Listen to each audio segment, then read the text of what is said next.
Saudações, jovens cientistas! Vamos continuar agora o nosso curso de Química Geral 2 com a nossa sexta aula. Vamos falar agora sobre a segunda lei da termodinâmica. Todo processo espontâneo é acompanhado por um aumento no grau de desordem do universo, que é o sistema mais a sua vizinhança. Percebam que o termo grau de desordem está entre aspas. Em um primeiro momento, iremos utilizar esta definição para espontaneidade. A propriedade termodinâmica que trata do grau de desordem é a entropia, o símbolo S maiúsculo. Em uma primeira definição, vamos compreender a entropia como sendo a medida do grau de desordem do sistema. Matematicamente, podemos dizer que a entropia S é igual à razão entre o calor pela temperatura em Kelvin. Esse processo também é um processo reversível infinitesimal. Isso implica dizer que nós podemos escrever a entropia na forma infinitesimal e podemos integrá-la de um estado inicial a um estado final. Sabemos que a integral d de x, no caso d de s, é igual ao s final menos o s inicial. Então, o resultado dessa integral aqui é entropia final menos entropia inicial, que nós já conhecemos por ΔS. A variação de entropia, que também é uma função de estado, só depende dos valores inicial e final no processo. Como que depende do percurso e não do início do fim, ou seja, o calor não é uma função de estado, e T é uma constante, ou seja, a temperatura é constante nesse determinado tempo. Então temos que ΔS é igual a Q dividido por T, ou seja, eu vou medir a variação de entropia como sendo a razão entre o meu calor e a minha temperatura em um determinado momento. O maior valor de entropia significa o maior grau de desordem, ou seja, significa que a minha reação, ou meu processo como um todo, ele é mais espontâneo.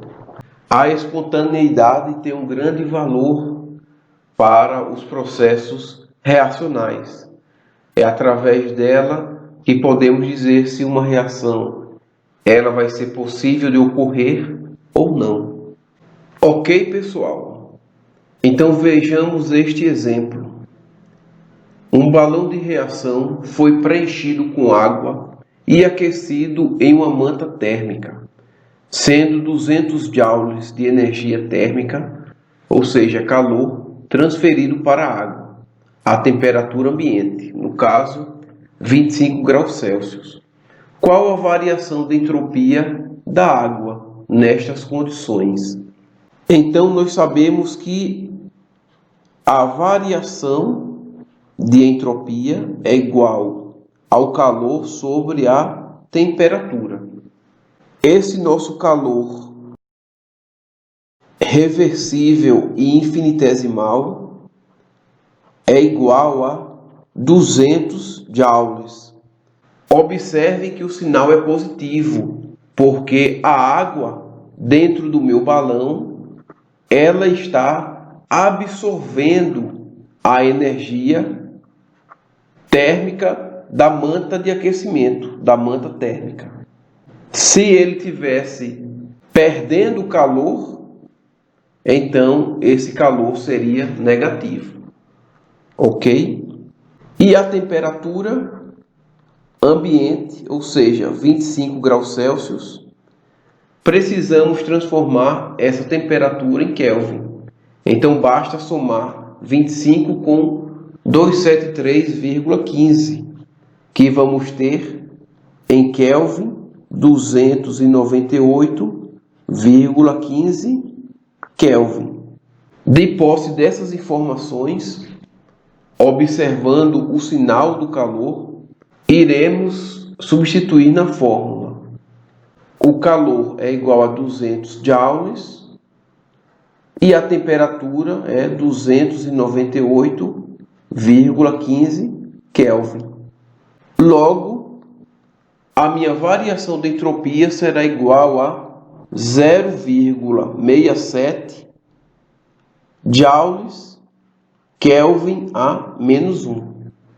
Isso significa que nessas condições a entropia do sistema está aumentando.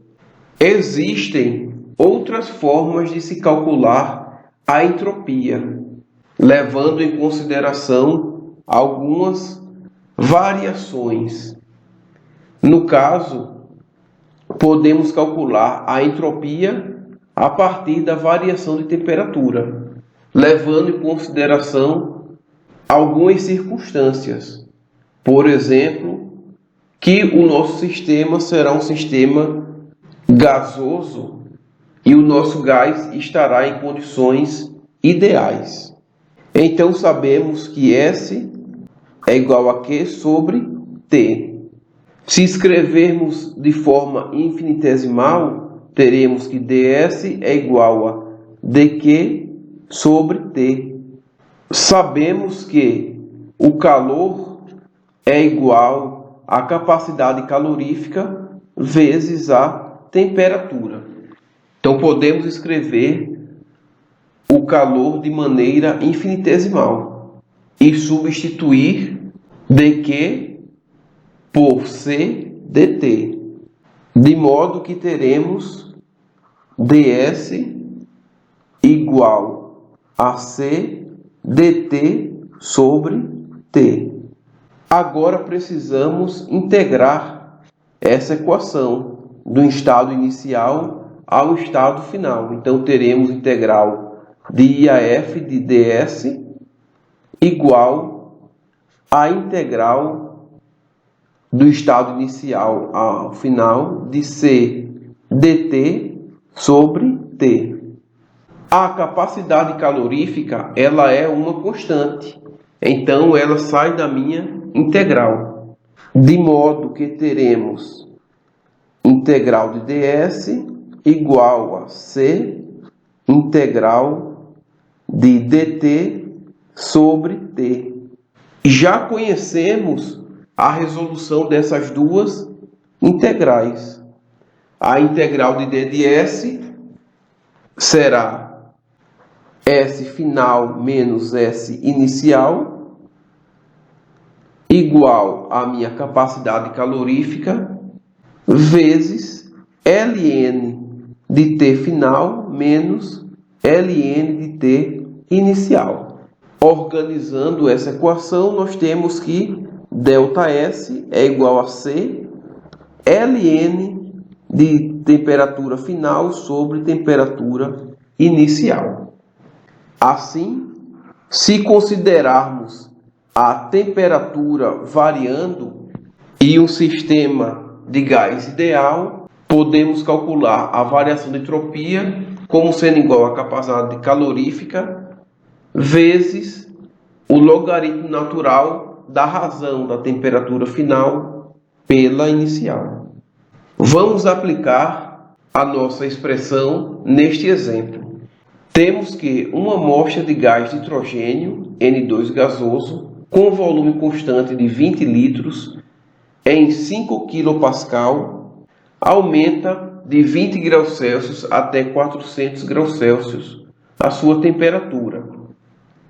Ele pede para calcular a variação de entropia do gás em condições ideais. E ele me dá como dado a capacidade calorífica molar do nitrogênio, em unidades de Joule por Kelvin mol. Observem que, ao utilizar a capacidade calorífica molar, eu precisarei levar em consideração o número de mols do meu gás. Então, eu tenho o número de mols vezes a minha capacidade calorífica molar, que vai ser substituído na minha expressão da variação de entropia. Entretanto, eu não conheço o meu número de mols. Então, o meu número de mols para o meu gás, nessas condições, ela é uma incógnita. Mas eu posso calculá-lo através da minha expressão do gás ideal, que eu estou levando em consideração. Eu sei que a minha equação do gás ideal é igual a PV igual a nRT. Isso implica dizer que o meu número de mols será igual a PV sobre RT. Como eu possuo o valor de todas essas minhas variáveis, a pressão, o volume, a minha constante dos gases ideais e a minha temperatura, podemos encontrar o número de mols. Assim, teremos que N será igual a pressão 5 kPa vezes o volume, que é 20 litros, dividido pelo meu valor de R, onde será 8,31 kPa vezes litro, dividido por Kelvin mol. Então, essa é a minha unidade da minha constante dos gases ideais que eu utilizarei por conta da minha unidade de pressão, vezes a temperatura, que será em Kelvin, pois a unidade da minha constante está em Kelvin, e corresponderá à minha temperatura inicial, pois o número de mols ele não vai aumentar com o aumento da minha temperatura. Então, a minha temperatura inicial é igual a 20 graus Celsius. Transformando em Kelvin, basta somar 20 com 273,15 e eu terei 293,15 Kelvin. Então, 293,15 Kelvin. Realizando esse cálculo, podemos cancelar as nossas unidades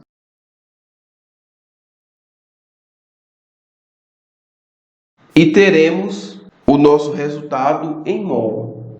Então, teremos o número de mols igual a 0,04110 mol. De posse do número de mols, podemos substituir na nossa expressão ΔS igual ao número de mols, capacidade calorífica molar, Ln da temperatura final sobre a temperatura inicial. Agora basta substituir os nossos valores na expressão matemática. Sabemos que a temperatura final precisa ser transformada em Kelvin. A nossa temperatura final é 400 graus Celsius, que em Kelvin será igual a 673,15 Kelvin. Assim, a minha variação de entropia será igual ao número de mols 0,0410 mol vezes a capacidade calorífica molar, que é 20,81 joules Kelvin a menos 1, mol a menos 1, vezes ln da temperatura final, que é 673,15, sobre a temperatura inicial, que é 293,15 Kelvin. Então, a minha unidade de Kelvin vai embora com Kelvin, mol vai embora com mol, a unidade de medida da minha entropia será o Joule Kelvin a menos 1. Realizando esse cálculo, teremos que ΔS será igual a 0,710 joules Kelvin a menos 1. Observem que a minha variação de entropia ela é maior do que zero. Isso faz todo sentido, porque a minha temperatura final é maior do que a minha temperatura inicial. Então, sempre que tivermos na variação de temperatura final maior do que a temperatura inicial, a minha variação de entropia será maior do que zero, pois o grau de desordem do meu sistema a temperatura maior, ela vai aumentar. Então teremos um gás com energia cinética maior, o que vai aumentar a desordem do sistema.